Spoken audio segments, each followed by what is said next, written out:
부활의 주 하나님 감사합니다. 십자가의 승리, 부활의 승리로 예배하게 하시니 참 감사합니다. 예수님의 보혈의 피로 회개의 기회를 주시고 돌이키게 하시는 하나님, 하나님의 한없는 사랑으로 지금까지 올 수 있게 하신 하나님, 하나님의 은혜로 견디고 버티게 하시니 참 감사합니다. 부활절 예배드림으로 회복되게 하시고 영적으로 승리하게 하시고 말씀으로 치유되게 하셔서 주님께 쓰임받고 축복받는 주간교회 성도들 되게 하여 주시옵소서. 오늘은 특별히 주간교회의 임직자를 세우는 날입니다. 주님의 귀한 일꾼, 직임의 은사로 세워주셔서 하나님 위에 쓰이기를 기도합니다. 우리가 서로 협력하여 선을 이루는 주간교회가 되게 하여 주시옵소서. 오늘도 말씀을 전하시는 목사님에게 영육간의 강건함을 허락하여 주시고 그 말씀으로 힘을 얻어 삶의 소망을 가지고 살게 하여 주시옵소서. 오늘의 예배에 하나님의 임재하심이 강력하게 나타나게 하시옵시고 이 자리가 부흥의 자리, 은혜의 자리, 축복의 자리, 성령 충만한 교회가 되게 하여 주시옵소서. 부활의 주 예수님의 이름으로 기도합니다. 아멘. 요한복음 20장 19절에서 23절까지의 말씀입니다. 이날 곧 안식 후 첫날 저녁 때에 제자들이 유대인들을 두려워하여 모인 곳에 문들을 닫았더니 예수께서 오사 가운데 서서 이르시되 너희에게 평강이 있을지어다.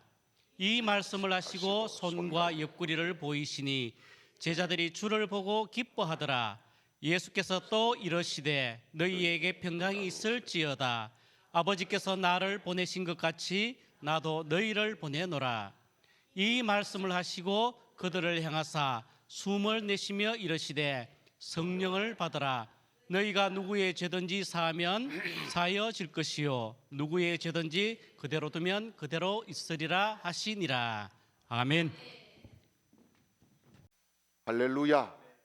우리 뜨겁게 아멘하지요. 할렐루야. 우리 힘차게 아멘하지요. 할렐루야. 우리 같이 옆 사람과 같이 축복합니다. 예수님께서 부활하셨습니다. 이 기쁜 소식을 우리 동네방네 전합시다. 할렐루야. 하나님께서 오늘 이 시간에도 부활의 감격을 가지고 주님을 경배하는 여러분 한 분 한 분에게 찾아오시고 만나주시고 은혜로 풍족하게 채워주시기를 주님의 이름으로 축복합니다. 감사합니다. 6.25 참전 용사 세 분이 아주 오래간만에 한자리에 모이게 되었습니다. 그래서 왕년의 6.25 때에 그 무용담을 막 서로 자랑을 하고 늘어놓기를 시작했어요. 먼저 김씨 할아버지가 입을 탁 열었습니다. 나는 말이야 철원에서 포탈에 맞아서 두 눈이 확 다 뽑혀버렸지 뭐야. 그런데 군의관이 어느 송장에서 빼왔는지 누나를 빼다가 내 눈에 딱 넣어줘가지고 내가 오늘까지 멀쩡하게 보고 다닌다네. 이렇게 이야기를 했어요. 그랬더니 이 박씨 할아버지가 질세라 하는 말이 아이고 고생 많았구만. 나는 말이야 낙동강 전투에서 지뢰를 잘못 밟아가지고 두 다리가 날아갔지 뭔가. 그런데 군의관이 이 송장 저 송장을 따라 막 해집고 다니더만은 다리 두 개를 가져와가지고 나를 탁 붙여줘가지고 지금도 내가 잘 이렇게 걷고 다닌다네. 이렇게 자랑을 늘어놓았어요. 그런데 이씨 할아버지는 아무 말을 안 합니다. 그래서 자꾸 이제 김씨 할아버지하고 이씨 할아버지하고 자꾸 그래요. 아니 박씨 할아버지하고 아니 영감 자네는 아무것도 없었는가?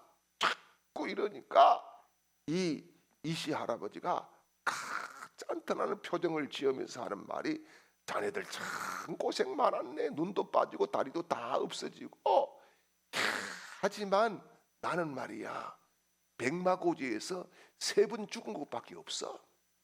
이렇게 이야기를 했어요. 여러분, 이 땅에 수많은 종교들이 있어요. 그 종교들이 있지만은 죽음 문제만큼 해결한 종교는 아무 종교도 없다는 사실입니다. 또요, 이 땅에 수억의 인구들이 살고 있고 살고 갔습니다. 그렇지만은 사망을 이긴 인간은 그 누구도 없습니다. 만약에 기독교를 무너뜨리려고 하면은 간단한 방법이 있습니다. 그게 뭐냐?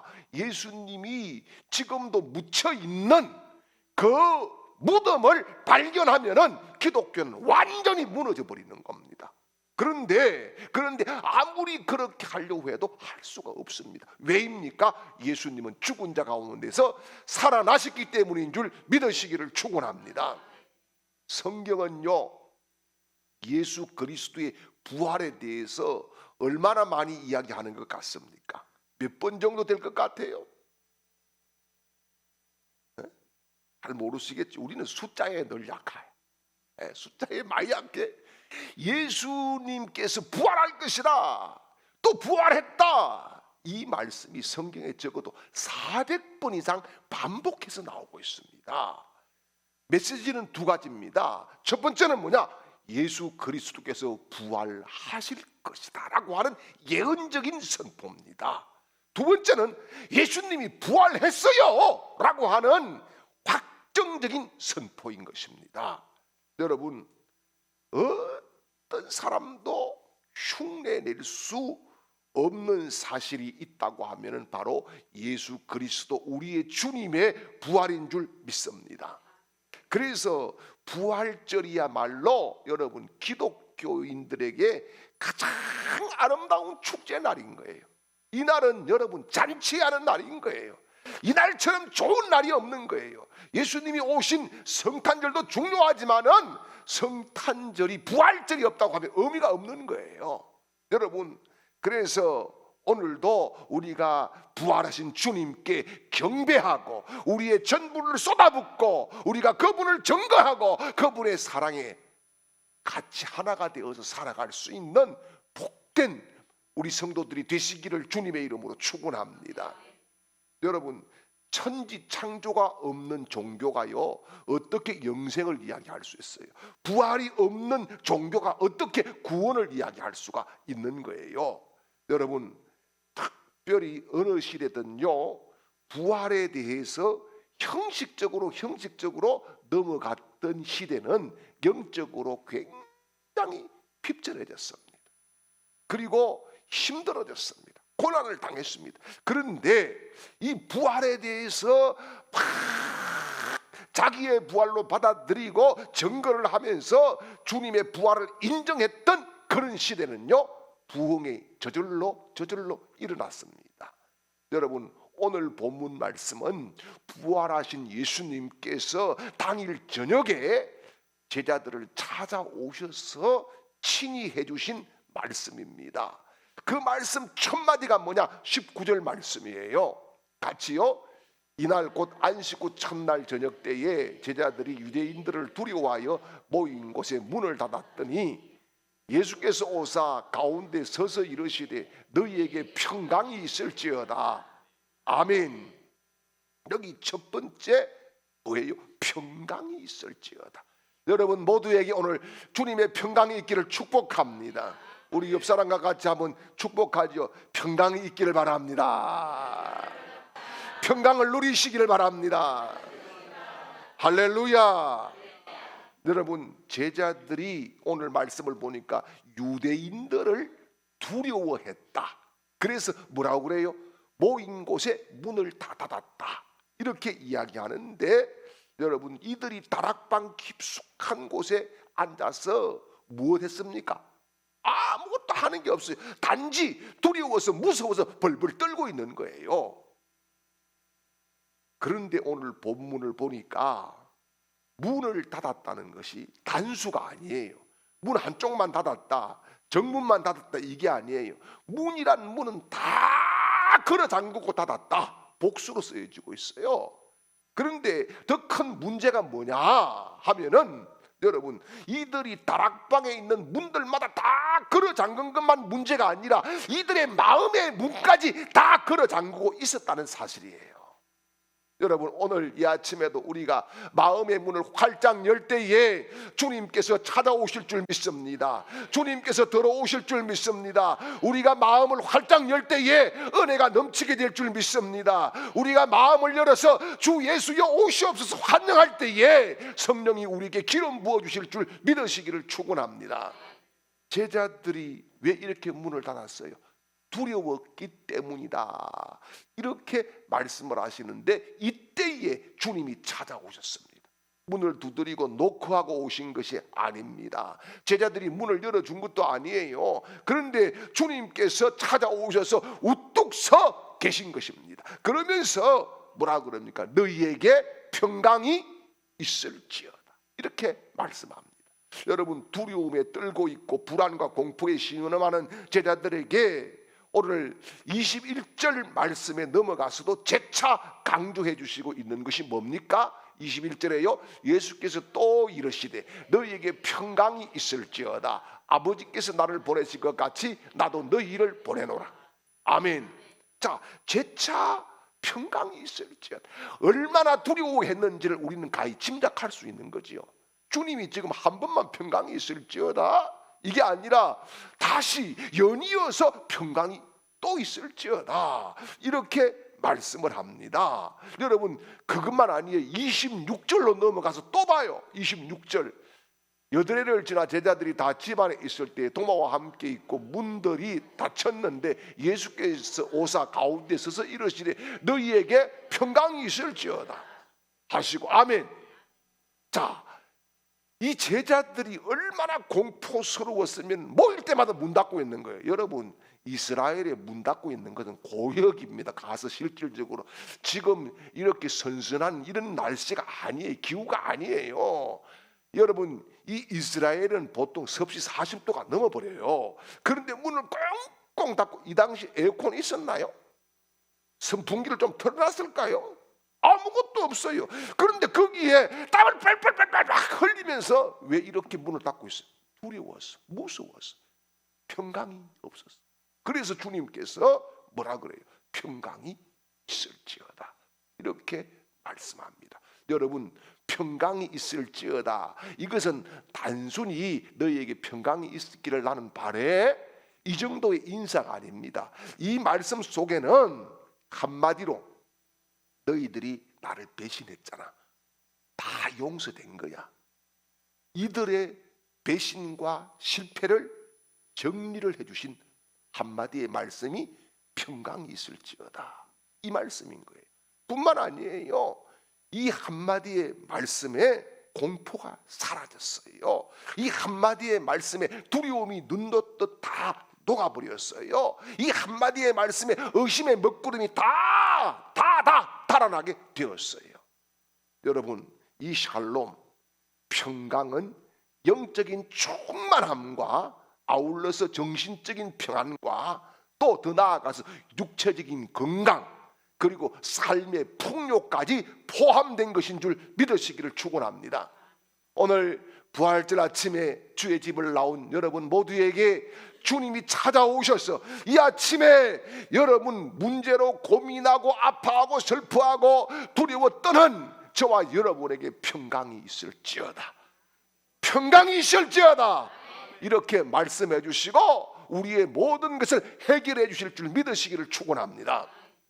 두 번째는 여러분, 우리가 생각해야 될 것이 뭐냐? 그렇게 주님이 평강이 있을지어다, 평강이 있을지어다, 평강이 있을지어다 이렇게 강조를 하셨는데 왜 평강이 없어요? 평강이 없는 이유가 뭘까요? 제일 중요한 것은 죄 때문입니다. 죄가 인간에게 평강을 빼앗아 가는 것입니다. 그래서 이 땅의 샬롬, 평강을 잃어버린 것은 언제부터냐? 아담의 타락부터 평강은 애초에 없었습니다.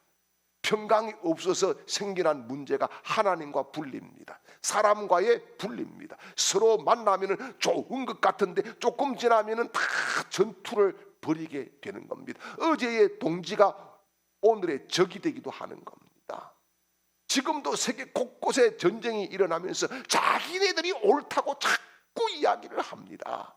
여러분, 그래서 오래전에 이사야 선지자는 이런 말씀을 했어요. 이사야 57장 20절 21절 말씀을 보게 되면은 같이요. 그러나 악인은 평온함을 얻지 못하고 그 물이 진흙과 더러운 것을 늘 솟구쳐내는 요동하는 바와다 같으니라. 내 하나님의 말씀에 악인에게는 평강이 없다 하셨느니라. 아멘. 누구에게 평강이 없어요? 악인에게는 평강이 없다. 누가 악인입니까? 다 악인이에요. 왜요? 죄를 다 지었기 때문에. 그러니까 죄인들에게는 평강이 없는 거예요. 여러분, 케이체프 노이드라고 하는 이 사람이 심리학자인데요. 이 사람이 사람에게는 6가지 감옥이 있는데 그 6가지 감옥에서 탈옥을 하기 전에는 평강이 없다, 이렇게 이야기를 했어요. 그러면 첫 번째 감옥이 뭐냐? 자기 도취의 감옥입니다. 자기 도취의 감옥. 자기만 잘났어요. 그래서 여러분, 공주병, 왕자병에 빠진 사람은 평강이 없는 거예요. 자기만 잘난 거예요. 자기만 예쁜 거예요. 그래서 요즘 보십시오. 다 예뻐지기 위해서, 살 빼기 위해서, 우리 어릴 때는 살 한번 쪄보는 것이 너무 소원이었지 않습니까? 누워있으면 갈비뼈가, 왕갈비뼈가 둥둥둥 다 튀나와가지고 배가 등가죽에다 갖다 붙어가지고, 그러니까요 벌레들이 자꾸 붙고 말이에요. 전부 다 우리 빡빡머리 하고 다니지만은 부시럼이 나가지고 막 고름이 질질 흐르고 지나가면 냄새가 나고, 겨울에 코도요 얼마나 이걸로 많이 풀었어요. 여기가 반질반질 까주고 같아. 코를 얼마나 이렇게 많이 풀었는지. 그러는데 여러분, 요즘은 뭐예요? 전부 다 자기 잘난 맛에 사는 거예요. 자기 잘난 맛에. 그래서 다 고치려고 합니다. 어디를 고치려고 해요? 얼굴 고치려고 해요. 여러분, 고쳐야 될 것은 우리의 영이요, 우리의 심령인 줄 믿으시길 바랍니다. 그래서 지난번에 옛날에 한번 이야기했죠. 삼산동 가니까 우리 교회 옆에 저기 가면은 뭐라고 써놨다고요? 부모님 날 낳으시고 원장님 날 만드셨네, 그렇게 해놨잖아요. 여러분, 이게 여기에서 우리가 벗어나지 않으면 평강이 없다는 거예요. 두 번째 감옥이 뭐냐? 비판의 감옥이에요. 이 비판의 감옥에 빠진 사람들은 뭐냐? 다른 사람 장점도 굉장히 많은데 꼭 단점만 집어가지고 쪽집게 선생처럼 이야기합니다. 그 말 들어보면 다 맞아요. 딱 정확하게 딱딱 집어냅니다. 이게 뭐라고요? 비판의 감옥입니다. 비판의 감옥. 여러분, 비판의 감옥에 빠지게 되면은요, 너도 괴롭고 나도 괴로운 거예요. 여러분, 성경은 우리에게 뭐라 그럽니까? 덮어주는 것을 강조하고 있어요. 덮어주는 거예요. 여러분, 보혈로 주님이 덮어주시고 할렐루야. 우리가 주님의 사랑으로 덮어주고 할렐루야. 덮어줄 때에 여러분, 우리가 자유를 누릴 수 있는 줄 믿으시길 바랍니다. 세 번째는요, 절망의 감옥이에요. 이게 뭐냐 하면은 항상 암담하다고 자기는 느끼는 거예요. 오늘 큰일 났다. 이 사람들은 맨날 큰일이야. 큰일이 안 일어난 날이 없어. 늘 큰일이다. 그런데 큰일도 얼마나 자주 일어나지만 잘 이기고 또 저녁 되면 괜찮아요. 이게 뭐예요? 절망의 감옥입니다. 여러분, 예수님은 우리에게 희망으로 오신 줄 믿으시기를 축원합니다. 할렐루야.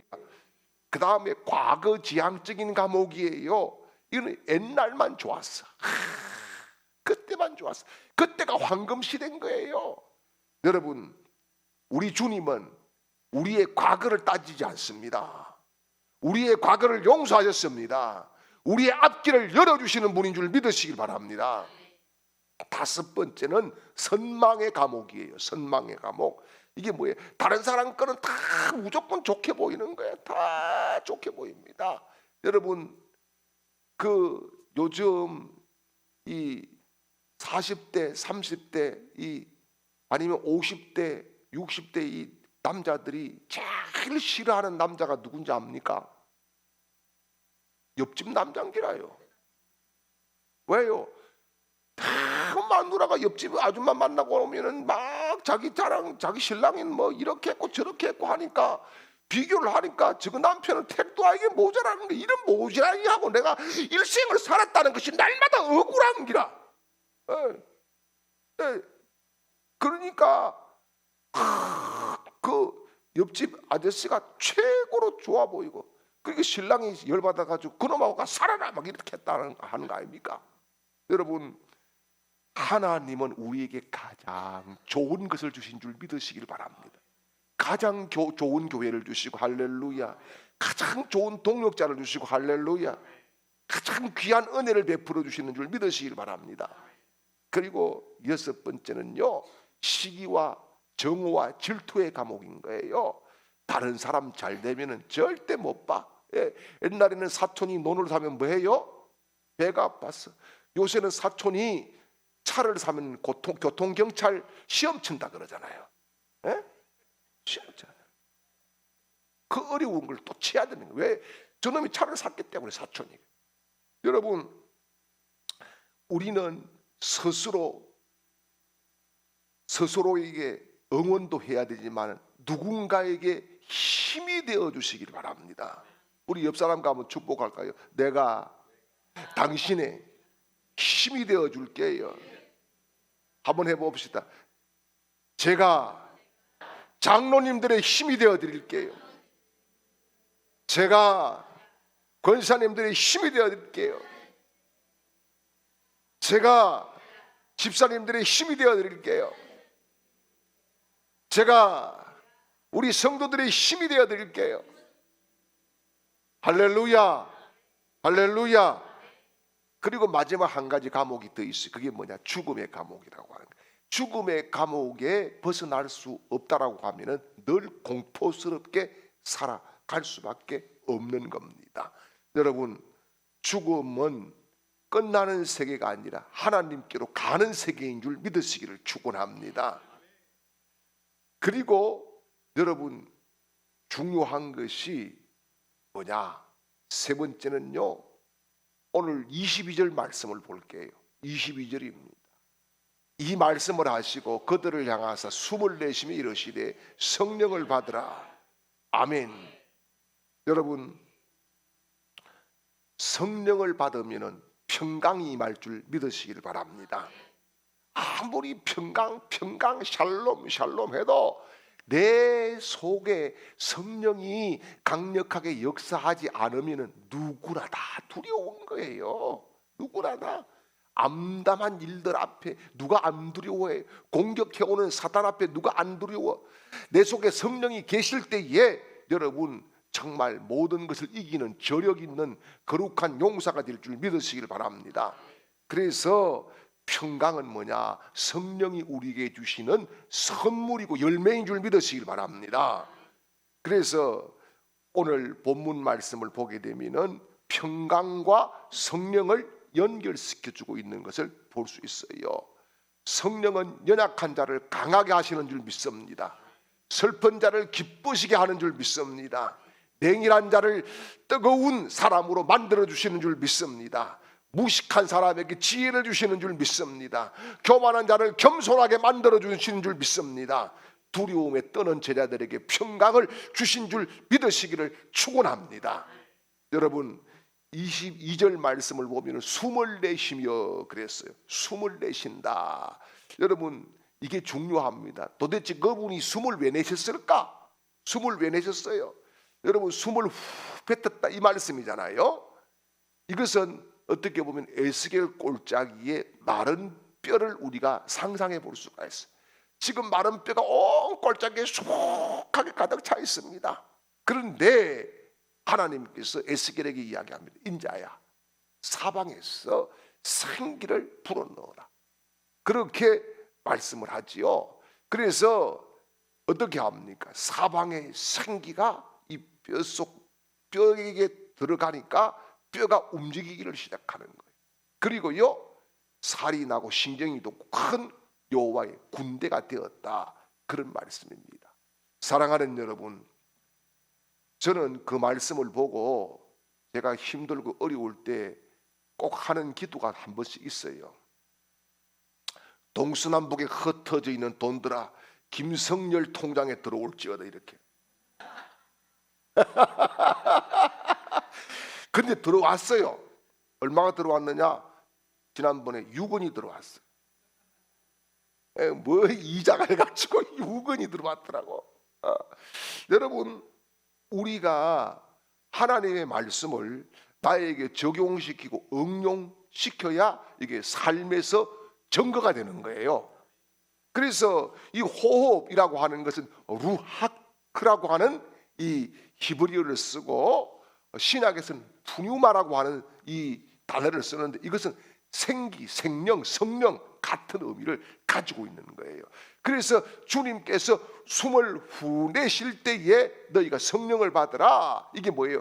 주님의 호흡을 우리가 받을 때에 성령 충만함을 입을 수 있다는 사실을 말씀을 해주고 있는 겁니다. 그래서 특별히 우리가 이번 부활절을 맞이해서 정말 주님의 가슴에 우리의 코를 대고 주님, 나에게도 생기를 불어넣어 주십시오. 주님, 나에게도 성령을 불어넣어 주십시오. 그래서 성령님, 내 속에 두려움이, 원망과 저주가, 불평과 불만이, 교만이 떠나가게 해 주십시오. 그렇게 주님 앞에 우리를 맡길 때에 하나님의 평강이 우리에게 올 줄 믿으시기를 축원합니다. 그래서 고린도전서 15장 14절 19절 2절 말씀에 이런 말씀을 합니다. 그리스도께서 만일 다시 살아나지 못하셨으면 우리가 전파하는 것도 헛것이요 또 너희 믿음도 헛것이며, 만일 그리스도 안에서 우리가 바라는 것이 다만 이 세상의 삶뿐이면 모든 사람 가운데 우리가 더욱 불쌍한 자니라. 아멘. 여러분, 이게 뭐예요? 예수 부활 없으면 우리처럼 멍청하고 불쌍한 사람이 없다는 말씀입니다. 여러분, 반대로요, 예수 부활을 믿는 우리처럼 행복한 사람이 없다는 말씀이에요. 예수 부활을 믿는 사람처럼 정말 이 땅에서 잘 될 사람이 없다는 말씀인 거예요. 사랑하는 여러분, 우리가 이 부활절이 그냥 형식적으로 지나가는 부활이 아니라 예수 부활이 우리 삶에서 체험되어지고 주님이 우리에게 생기를 불어넣어 주셔서 성령을 받는, 그래서 강한 주님의 군사가 되는 거룩한 부활이 되시기를 주님의 이름으로 축원합니다.